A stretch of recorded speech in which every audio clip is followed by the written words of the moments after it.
High বন্ধুরা, পুস creation চ্যানেলে তোমাদের সকলকে জানাই আবার স্বাগত। বন্ধুরা, আজকে আমি তোমাদের দিদি নিয়ে এসেছি একটি রচনাটির নাম হলো দেশ ভ্রমণের প্রয়োজনীয়তা।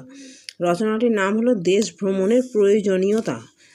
এটা নিয়ে আজ রচনা নিয়ে এসেছি। রচনাটি শুরু করব। বেশি দেরি না করে ভিডিওটি ভালো লাগলে, শুধুমাত্র একটি কথা বললাম, ভিডিওটি ভালো লাগলে ভিডিওটিকে লাইক শেয়ার করবে, বেশি বেশি করে শেয়ার করো বন্ধুরা। এবং নতুন কোনো বন্ধু চ্যানেলটিতে থাকলে অবশ্যই চ্যানেলটিকে সাবস্ক্রাইব করে পাশে থাকা বেল আইকন প্রেস করে অলে ক্লিক করে নিও। আর যেসব বন্ধুরা আমার সঙ্গে প্রত্যেকদিন রয়েছে তাদেরকে জানাই অসংখ্য ধন্যবাদ। তো এবার আমরা প্রথমে পড়ে নেব ভূমিকা। রচনা লেখার প্রথমে যেটা পয়েন্ট লিখতে হয় সেটা হলো ভূমিকা। মানুষের মধ্যে আদিমকাল থেকে ভ্রমণের প্রবৃত্তি রয়েছে। এক সময় পশু শিকারের জন্য মানুষ জঙ্গলে জঙ্গলে ঘুরে বেড়াতো। ঘুরে বেড়াতো। তা ছিল তার বাঁচার প্রয়োজনে ভ্রমণ। তারপর নিজের বুদ্ধি আর সাহসকে কাজে লাগিয়ে সেই প্রয়োজন মিটেছে। তাহলে ভূমিকাতে আমাদের কি বলছে? ভূমিকাতে বলা হচ্ছে মানুষের মধ্যে আদিমকাল থেকে ভ্রমণের প্রবৃত্তি রয়েছে। এক সময় পশু শিকারের জন্য মানুষ জঙ্গলে জঙ্গলে ঘুরে বেড়াতো। তা ছিল তার বাঁচার প্রয়োজনে ভ্রমণ। তারপর নিজের বুদ্ধি আর সাহসকে কাজে লাগিয়ে সেই প্রয়োজন মিটেছে। তারপর হচ্ছে যে পয়েন্টটা, সেটার নাম হলো ভ্রমণের সে কাল। মধ্যযুগে মরু প্রান্তর বন পার্বত্য অঞ্চলকে অতিক্রম করে মানুষ পায়ে হেঁটে, ঘোড়া বা উটের পিঠে চেপে ভ্রমণে বেরোতে হতো। ভারত তথা পৃথিবীর ইতিহাসে এইভাবে বিখ্যাত হয়ে আছেন মেগাস্থিনিস, ফা হিউয়েনসাং এবং কিংবা মার্কো পোলো, লিভিংস্টোনরা। আর এদের সে ভ্রমণের বৃত্তান্ত হয়ে উঠেছে তৎকালীন সমাজ, রাজনীতি, অর্থনীতি, ভৌগোলিকতার একমাত্র বিশ্বস্ত দলিল। অজানার সন্ধানে, অচেতনকে চেতনার আগ্রহে মানুষের সেই পথ চলা আজও থামেনি। তাহলে কী বলছে এই পয়েন্টটা কী বললো আমাদের? ভ্রমণের সেকাল সম্পর্কে আমরা জানছি। মধ্যযুগে মরুপ্রান্তর বন পার্বত্য অঞ্চলকে অতিক্রম করে মানুষ পায়ে হেঁটে, ঘোড়া বা উটের পিঠে চেপে ভ্রমণে বেরোতে হতো।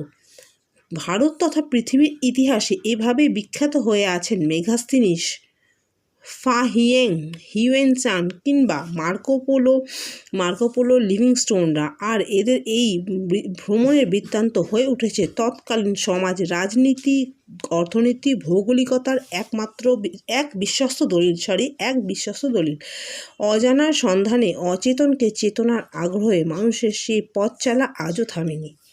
এবার নেক্সট পয়েন্ট আমরা পড়ে নেব ভ্রমণের শিক্ষাগত প্রয়োজনীয়তা। এই ভ্রমণের শিক্ষাগত কি প্রয়োজনীয়তা রয়েছে সে আমরা এখন পড়ে নেব। সেটি হচ্ছে, বই পড়ে ছাত্রছাত্রীরা যে জ্ঞান আরোহণ করেন ভ্রমণের মধ্যে দিয়ে তারা প্রত্যক্ষ করে। ঐতিহাসিক স্থানে ভ্রমণে যেমন উপলব্ধি করা যায় ইতিহাসের গাম্ভীর্যকে, তেমনি ভূগোলের নিবিড় পাঠও ঘটতে পারে প্রভৃতির সান্নিধ্যে। কোনো বিশেষ অঞ্চলের মানুষের জীবনধারা, সংস্কৃতি ইত্যাদির সঙ্গেও পরিচয় ঘটে ভ্রমণের মধ্যে দিয়ে। ভ্রমণের শিক্ষাগত প্রয়োজনীয়তা আরেকবার বলে দিই। বই পড়ে ছাত্রছাত্রীরা যে জ্ঞান আরোহণ করে ভ্রমণের মধ্যে দিয়ে তারা প্রত্যক্ষ করে। ঐতিহাসিক স্থানে ভ্রমণে যেমন উপলব্ধি করা যায় ইতিহাসের গাম্ভীর্যকে, তেমনি ভূগোলের নিবিড় পাঠও ঘটতে পারে প্রভৃতির সান্নিধ্যে।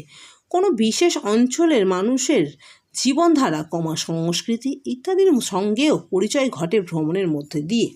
নেক্সট পয়েন্ট, দেশ ভ্রমণ এবং জাতীয় সংহতি। এক অঞ্চলের মানুষ যখন অন্য অঞ্চলে ভ্রমণ করে সেখানকার জীবনধারার সঙ্গে পরিচিত হয়, স্বাভাবিকভাবেই তৈরি হয় ভাবগত ঐক্য। এই ঐক্য জাতীয় সংহতির পথ প্রশস্ত করে। তৈরি হয় বিভিন্ন জাতি ও ধর্মের মানুষের মধ্যে সহমর্মিতার বোধ। দেশ ভ্রমণ এবং জাতীয় সংহতি। এক অঞ্চলের মানুষ যখন অন্য অঞ্চলের ভ্রমণ করে সেখানকার জীবনধারার সঙ্গে পরিচিত হয়, স্বাভাবিকভাবেই তৈরি হয় ভাবগত ঐক্য। এই ঐক্য জাতীয় সংহতির পথ প্রশস্ত করে।